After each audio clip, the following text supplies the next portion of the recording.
Selamat pagi, salam sehat untuk kita semua. Pertama-tama, saya mengajak kepada kita semua, khususnya adik-adik mahasiswa baru, untuk memanjatkan puji syukur kehadirat Tuhan Yang Maha Kuasa, karena pada kesempatan yang baik ini kita dipertemukan dalam suatu forum ilmiah, yaitu kuliah online yang diselenggarakan oleh USWIM.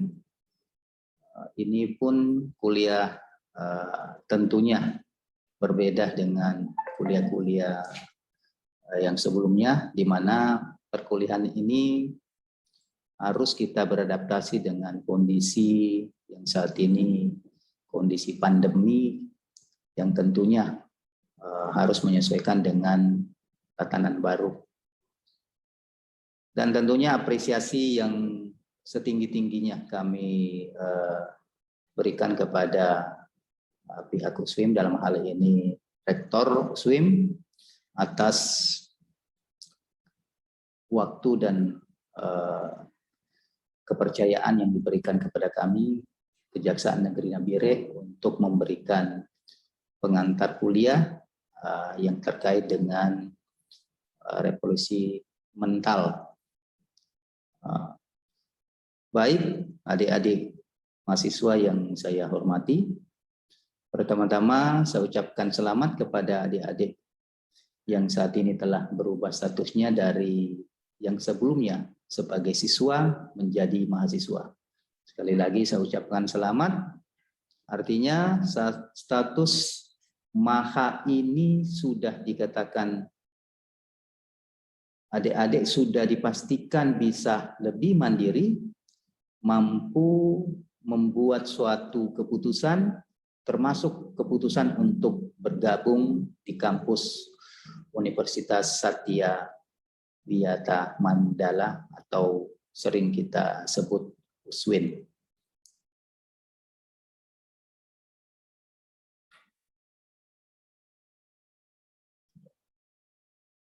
Baik, mungkin pada pengantar kuliah ini saya akan menampilkan slide ya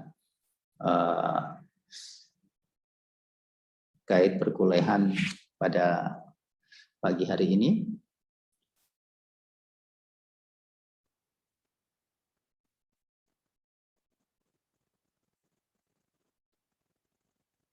Nah, sebagaimana slide pertama yang tampil di layar ini,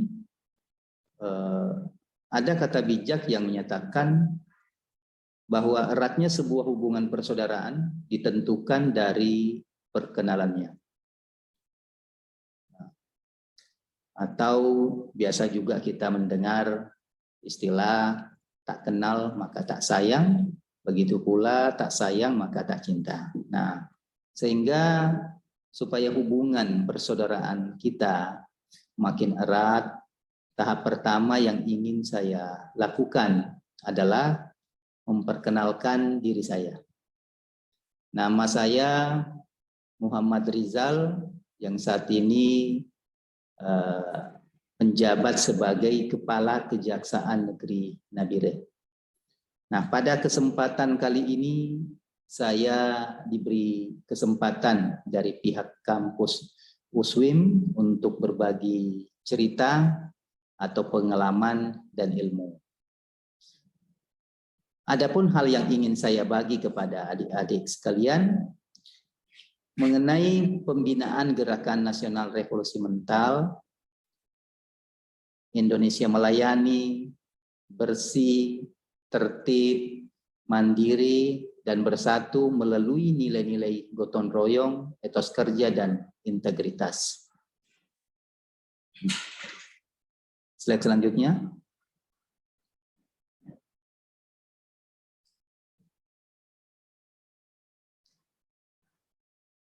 Nah, adik-adik yang saya hormati, bagi adik-adik yang masih belum mengetahui kejaksaan itu apa dan di mana kantornya, nah inilah ada foto dari kantor kami, di mana Kejaksaan Negeri Nabire terletak di Jalan Merdeka nomor 50, yang merupakan bagian dari Kejaksaan Republik Indonesia, yang mana merupakan lembaga pemerintahan yang melaksanakan kekuasaan negara di bidang penuntutan serta kewenangan lain berdasarkan undang-undang. Kejaksaan ini dipimpin oleh Kejaksaan Agung yang bertanggung jawab langsung kepada Presiden. Untuk Kejaksaan Negeri Nabire sendiri, ya syukurnya dan alhamdulillah saya mendapat amanat untuk memimpin kantor Kejaksaan Negeri Nabire saat ini. Kemudian, lembaga kejaksaan ini merupakan lembaga yang mandiri, independen, bebas dari intervensi manapun.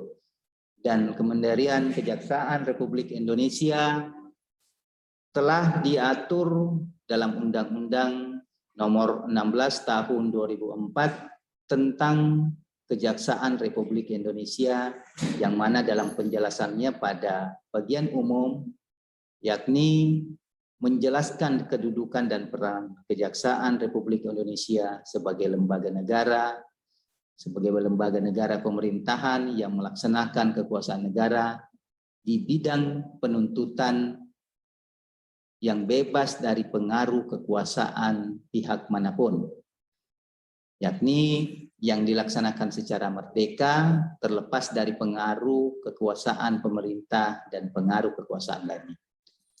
Nah, lembaga kejaksaan ini merupakan lembaga yang independen. Tidak ada campur tangan dari pihak manapun dalam mengambil keputusan. Adapun tugas dan wewenang Kejaksaan Republik Indonesia berdasarkan Undang-Undang Nomor 16 Tahun 2004 sebagai berikut. Di sini kita melihat ada beberapa bidang. Kami akan jelaskan satu persatu. Yang pertama, di bidang pidana. Adapun tupoksi kejaksaan di bidang pidana, yaitu melakukan penuntutan, melaksanakan penetapan hakim dan putusan pengadilan yang telah memperoleh kekuatan hukum tetap. Kemudian ada tugas melakukan pengawasan terhadap pelaksanaan putusan pidana bersyarat. Kemudian ada juga tugas lainnya, yaitu putusan pidana pengawasan dan keputusan lepas bersyarat. Kemudian ada tugas terkait melakukan penyidikan terhadap tindak pidana tertentu berdasarkan undang-undang. Salah satu contoh dalam hal tindak pidana tertentu ini yang mungkin adik-adik sering mendengar, yaitu penyidikan perkara tindak pidana korupsi. Kemudian tugas lainnya itu berupa melengkapi berkas perkara tertentu, dan untuk itu dapat melakukan pemeriksaan tambahan sebelum dilimpahkan ke pengadilan yang dalam pelaksanaannya dikoordinasikan dengan penyidik. Kemudian di bidang kedua, yaitu bidang perdata. Nah, bidang perdata di sini kejaksaan dengan mendapatkan kuasa khusus, ya, dalam hal ini dari pemerintah atau BUMN, dapat bertindak baik di dalam maupun di luar pengadilan untuk dan atas nama negara atau daerah atau pemerintah atau BUMN. Kemudian untuk bidang ketertiban dan ketentraman umum, itu tugasnya memberikan peningkatan kesadaran hukum kepada masyarakat, kemudian pengamanan kebijakan penegakan hukum, pengawasan peredaran barang cetakan, pengawasan aliran kepercayaan yang dapat membahayakan masyarakat dan negara, kemudian pencegahan penyalahgunaan dan atau penodaan agama, penelitian dan pengembangan hukum serta statistik kriminal. Nah, di bidang ketertiban umum ini ya salah satunya kegiatan tersebut yang dilaksanakan seperti dalam perkuliahan online ini menjadi bagian dari tugas intelijen atau tugas ketertiban umum itu sendiri.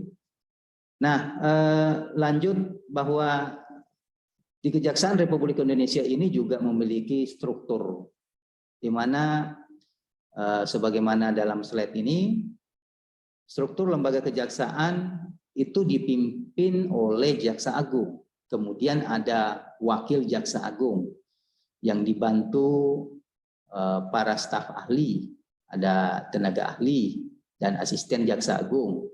Dan untuk pembagian masing-masing bidang ini dipimpin oleh masing-masing Jaksa Agung Muda dan Kepala Bagian Pendidikan, Kepala Badan Pendidikan dan Pelatihan. Nah, untuk di tingkat provinsi juga demikian, bahwa ada perwakilan kejaksaan tinggi dan untuk perwakilan di kabupaten kita mempunyai kejaksaan negeri seperti di Nabire ini ada Kejaksaan Negeri Nabire. Nah, yang perlu adik-adik ketahui, Badan Diklat Kejaksaan Republik Indonesia adalah salah satu badan diklat yang melaksanakan diklat revolusi mental. Ya, atas dasar inilah yang menjadikan saya lebih percaya diri untuk berbagi cerita, pengalaman dan ilmu mengenai revolusi mental. Slide selanjutnya. Nah, mungkin ini tidak asing bagi kita. Adik-adik ya sudah mengetahui siapa sosok yang di tampilan ini. Ini adalah Bapak proklamator kita, yaitu Bapak Soekarno. Bung Karno pernah menyampaikan, tentu saja keahlian adalah perlu, ya kita itu perlu keahlian, tetapi keahlian saja tentunya tanpa keahlian itu dilandasi pada jiwa yang besar tidak akan dapat mungkin akan mencapai suatu tujuan. Inilah perlunya, sekali lagi mutlak perlunya nation character building atau pembangunan karakter bangsa. Memangnya bagaimana karakter bangsa Indonesia? Sampai-sampai pihak kampus memberikan kesempatan untuk berbagi ilmu mengenai pembangunan karakter bangsa melalui pemahaman revolusi mental. Nah, kita lihat slide ini, bahwa inilah fakta yang sering kita temui, di mana ada yang berebut masuk stadion, berebut bangku di hari pertama masuk sekolah, tetapi ya semoga aja mahasiswa yang di sini tidak berebutan untuk duduk di kursi bagian belakang ruang kelas ya.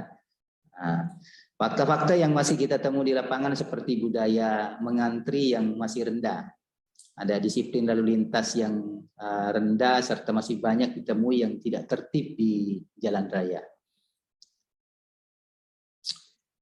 Nah, tentunya kenapa kondisi tersebut terjadi?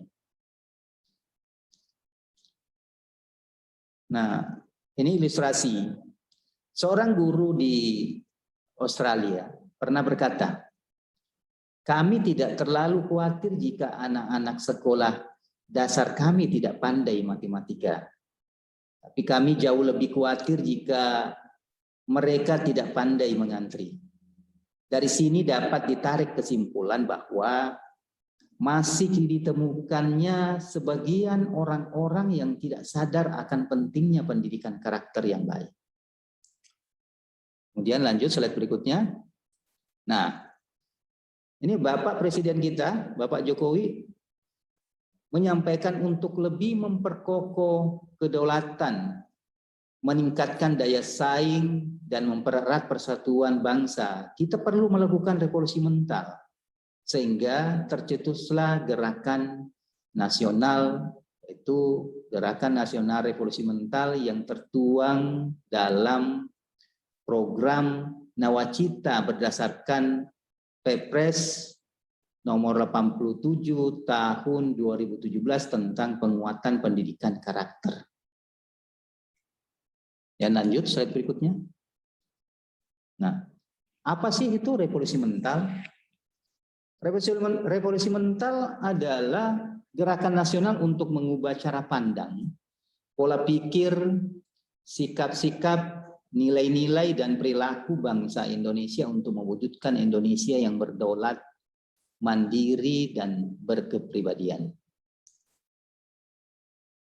Kemudian pada tampilan slide ini yang di dalamnya terdapat 3 rumpun nilai strategi revolusi mental.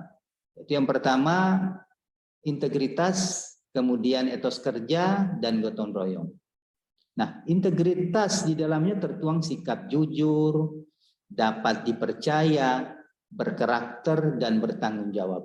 Kemudian di etos kerja di dalamnya tertuang sikap kerja keras, optimis, produktif, inovatif, berdaya saing. Kemudian yang ketiga terkait dengan gotong royong. Nah, ini ada beberapa aspek, yaitu adanya kerjasama, ada solidaritas yang tinggi, ada komunal yang ujungnya berorientasi pada kemaslahatan kewargaan. Kemudian slide berikutnya. Nah, pada gerakan Indonesia melayani, apa yang bisa kita perbuat khususnya di kampus? Yaitu menerapkan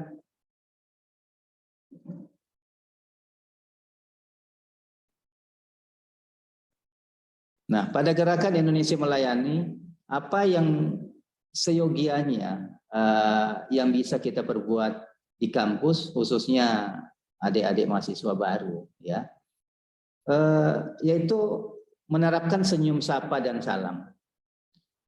Itu tentunya hal yang menjadi kebiasaan yang harus kita laksanakan, dan senyum sapa ini bukan saja menjadi salam sapa yang berlaku di dunia sekuritas akademik, tetapi ini wajib dan sudah menjadi kebiasaan terhadap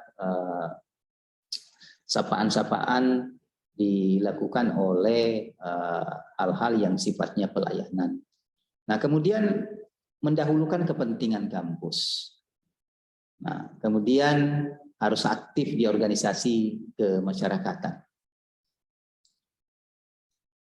Nah, pada gerakan Indonesia Tertib, apa yang bisa kita perbuat khususnya di kampus? Nah, itu yang pertama, tertib mengikuti perkuliahan.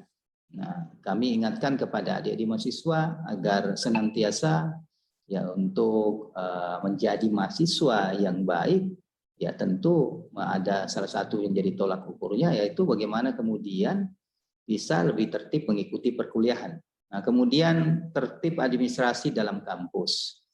Kemudian tertib dalam organisasi kampus.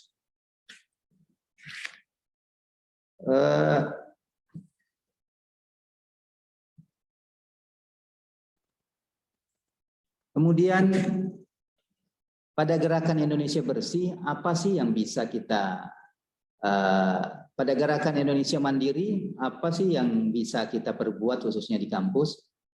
Itu yang pertama, mandiri dalam mengerjakan tugas, mandiri dalam berorganisasi, mandiri dalam mengelola keuangan. Kemudian gerakan Indonesia Bersih, ya tentu juga apa yang harus kita lakukan sebagai mahasiswa, yaitu bagaimana kemudian mahasiswa lebih peka terhadap lingkungan, yaitu bagaimana bersih menjaga lingkungan kampus, bersih dalam ujian, tentunya harus bersih pula dalam berorganisasi.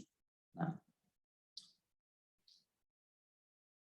pada gerakan Indonesia Bersatu, apa yang bisa kita perbuat khususnya di kampus? Nah, sebagai mahasiswa ya tentunya di zaman-zaman sekarang dengan berkembangnya media sosial Itu tentu kami berharap tidak mudah terprovokasi dengan adanya berita-berita hoax.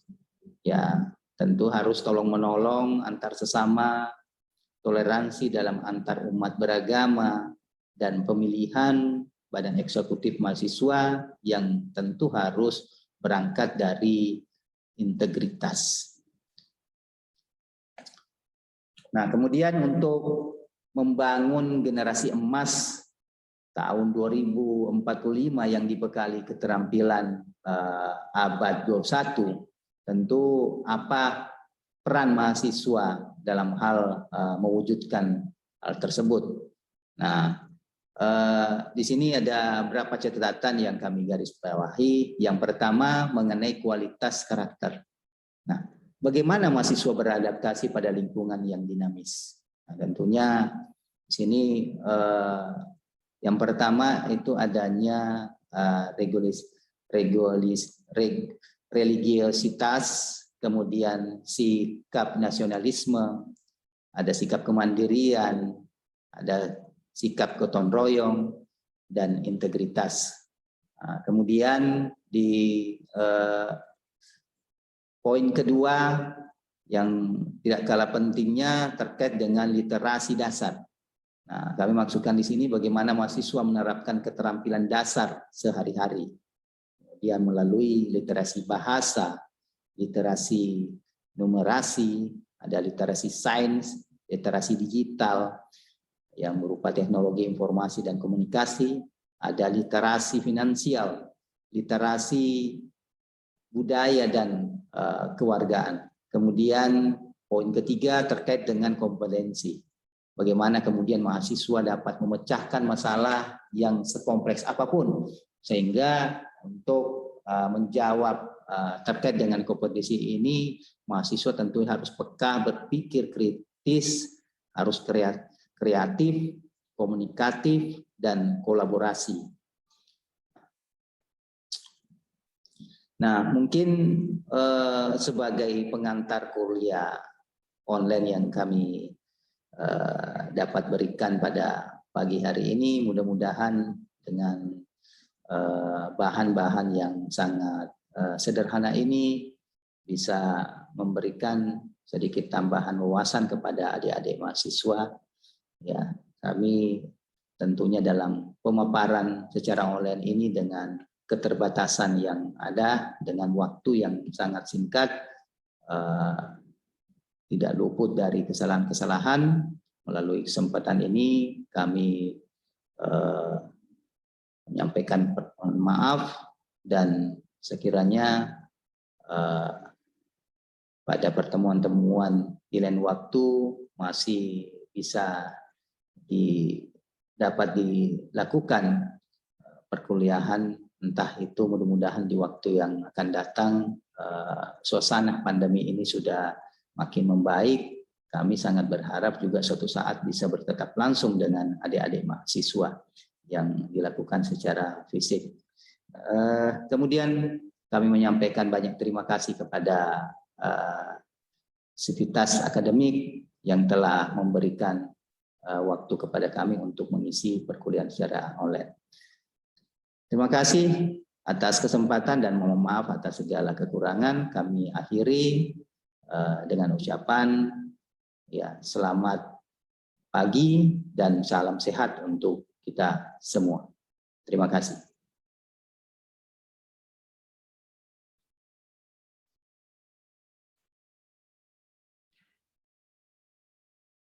Baik, adik-adik mahasiswa yang saya banggakan, tentu tadi setelah kami memberikan paparan perkuliahan, nah sebagai bagian dari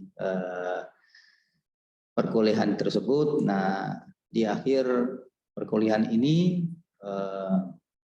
saya akan memberikan 2 pertanyaan untuk adik-adik mahasiswa untuk sebagai bekal atau sebagai tugas dari akhir sebuah perkuliahan. Nah, Pertanyaan pertama kepada adik-adik mahasiswa, tolong memberikan contoh aksi nyata gerakan revolusi mental Indonesia melayani, Indonesia tertib, Indonesia mandiri, Indonesia bersih, dan Indonesia bersatu yang terjadi pada lingkungan terdekat adik-adik mahasiswa sendiri, yaitu dalam lingkungan keluarga. Kemudian pertanyaan kedua, dari penjelasan yang sudah disampaikan, terdapat 3 rumpun nilai strategis, yaitu integritas, etos kerja, dan gotong royong. Nah, kemudian dari 3 rumpun tersebut, berikanlah masing-masing contoh dalam penerapan sehari-hari di lingkungan kampus. Mungkin demikian yang dapat kami sampaikan. Ya, kami berharap mahasiswa bisa menjawab, dan tentunya dari jawaban itunya nantinya akan diberikan atau dikumpul kepada perwakilan kampus. Terima kasih. Selamat mengerjakan.